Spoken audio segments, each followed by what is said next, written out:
अगर आपने मेरे वर्ड्स को सुना होगा और जो बच्चा स्टार्टिंग से पढ़ रहा होगा, जैसे अभी एक बच्चा कह रहा है कि सर क्या मैं यूट्यूब से वन शॉट में बैकलॉग कवर कर सकता हूं। देख भाई, दो प्रकार की तैयारी होती है।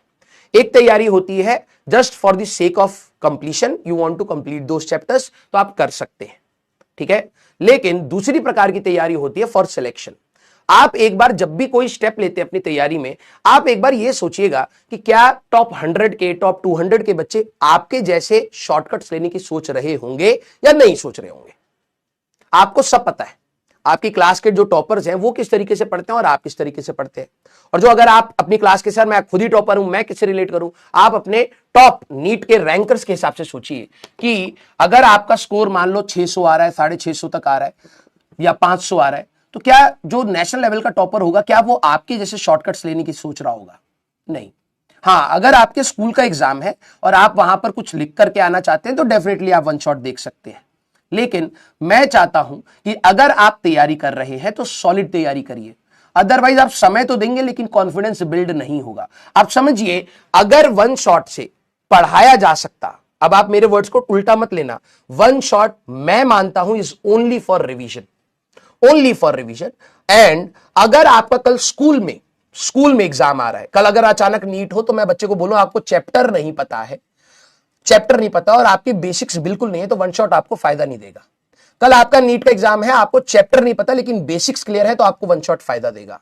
कल आपका नीट का एग्जाम है और आपका रिवीजन नहीं हो रखा है, कंसेप्ट्स क्लियर थे, कभी ना कभी पढ़ा था, समझ आ गया था, रिवीजन नहीं हो पाया, कम से कम टाइम है, तब आपके लिए वन शॉट फायदा है।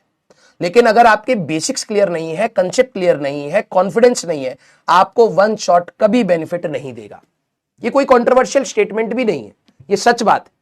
और मैं एज अ स्टूडेंट अगर मैं बोलूं तो मैं खुद प्रेफर करता कि यार मेरे को ना थोड़ा सा टाइम दो चैप्टर को एब्जॉर्ब करने में। अगर एक बारी में आपके दिमाग में टॉपिक जा सकता होता तो हम एक चैप्टर के लेक्चर्स को डिवाइड क्यों कर रहे हैं? क्यों ना एक ही दिन में पूरा चैप्टर खत्म कर दे। अगर ऐसा होगा आपका दिमाग भर जाएगा, आपका दिमाग भर जाएगा कंसेप्ट से, and that will lead to leakage. 2 दिन के बाद आप भूल जाओगे। तो आपने टाइम दिया भी लेकिन आपको इंपैक्ट फील भी नहीं होगा।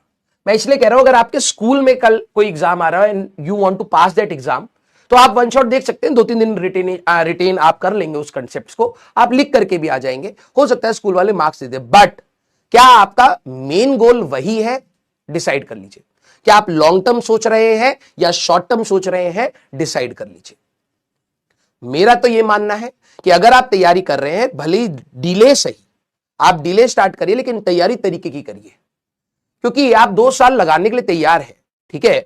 और आप जल्दबाजी के चक्कर में सारी चीजें खराब करते जाए तो उससे भी कोई बेनिफिट होने वाला नहीं है।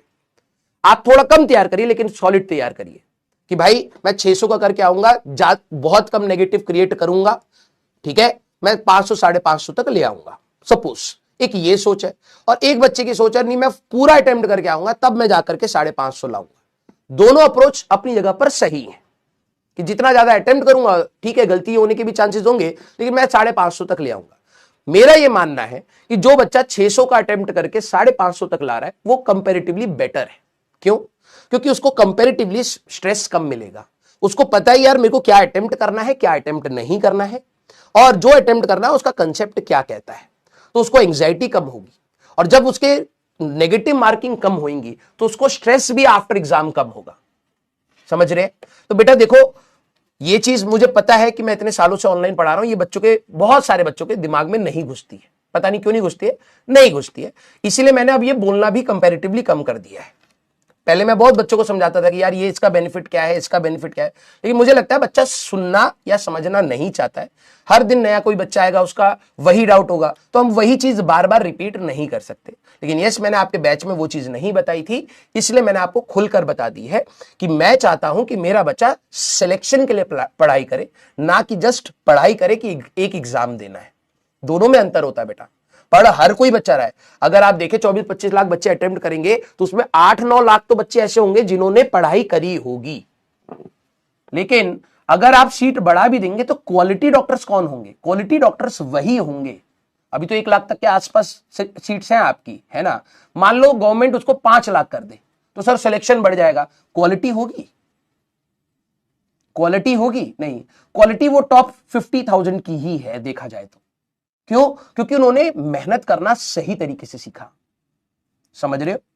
तो आपके प्रोफेशन में क्वालिटी मैटर करती है, नो डाउट। क्वांटिटी भी, हमें डॉक्टर्स की भी बहुत ज्यादा रिक्वायरमेंट है, लेकिन अभी ऐसा इंफ्रास्ट्रक्चर नहीं है, तो जितना है उसमें क्वालिटी आना बहुत जरूरी है हमारे लिए। तो आप लोग प्लीज एक क्वालिटी डॉक्टर बनने की कोशिश करिए, नॉट जस्ट कि एक रैंडम इतने डॉक्टर की फ्रेटर्निटी में एक डॉक्टर और ऐड हो जाए। समझ रहे हैं? तो प्लीज अभी आप लोग यंग जनरेशन में, आप अपने हार्डवर्क को ज्यादा मेहनत को ज्यादा इंपॉर्टेंस दीजिए। ठीक है? कुछ नहीं जाता है, बिलीव मी, कुछ नहीं जाता है कि अगर आप थोड़ा सा एक्स्ट्रा टाइम देकर के टॉपिक को आराम आराम से पढ़ें, ये ज्यादा आपको लर्निंग देगा बेटा। क्लियर? ये जेई का ही सवाल है। सर जेई के सवाल हम क्यों कर रहे हैं? कई बच्चों के अंदर ये डाउट आ सकता है, और ये जेन्युइन डाउट है। क्यों कर रहे हैं? एक तो पहली बात देखो, कराया जाता है पहले से भी। दूसरी बात ये है कि जो क्वेश्चंस, अगर आप जेई के नोट्स देखोगे तो उनमें ना कुछ एड ऑन क्वेश्चंस आपको हमेशा मिलेंगे। Add on question means theory तो सेम ही है ना यार, तुम्हारे लिए फोर्स और उनके लिए फोर्स अलग थोड़ना है। ऐसा थोड़ा है जेई के लिए इक्विलिब्रियम कुछ और होता है, स्टेबल इक्विलिब्रियम कुछ और होता है, डेफिनेशन चेंज होगी नहीं। कुछ चीजों में उनकी मैथमेटिकल एनालिसिस ज्यादा होती है, वो सवाल आपके पास नहीं होंगे, लेकिन बेसिक चीजें आपकी सेम रहेंगी। तो आपको एनटीए आपका पेपर बनाएगा, तो एनटीए ही जेई का भी बना रहा है, तो कहीं ना कहीं उस लेवल को आप मैच करिए, तो आपके लिए थोड़ा सा आसान रहेगा कि अगर नीट का पेपर टफ साइड आता है तो आप सोच पाए एटलीस्ट। ऐसा ना हो कि आप एग्जाम में जाके ब्लैंक आउट हो गए, यार ऐसा तो हम तैयारी ही नहीं करके आए। इस साल जनरली यही हुआ था, बच्चों ने उसको थोड़ा सा इजी फ्रंट पर सोच लिया। और ऐसा नहीं है कि पेपर टफ नहीं आना चाहिए, पेपर टफ ही आना चाहिए मेरे हिसाब से, क्योंकि जो अच्छा बच्चा होगा ना, उसका हमेशा बेनिफिट होता है जब पेपर टफ आता है। सर क्या बात कर रहे हो? उसको तो डिप्रेशन होगा, एंग्जाइटी होगी, एग्जाम फियर होगा। नहीं, अच्छे बच्चे को नहीं होता ये सब। अच्छा बच्चा अपना सही से मार्क्स लाता है। उसके लिए एडवांटेज ये है कि अगर मान लो कि उसके मार्क्स 720 भी आ गए, तो ऐसा नहीं होगा कि 40 बच्चे भी 720 लेकर के बैठे हैं, उसके बराबर हो गए भाई। तो अच्छे बच्चे के लिए बेनिफिट है कि पेपर टफ हो, कि टॉपर बच्चों के बीच में सेग्रीगेशन हो जाए। ठीक है?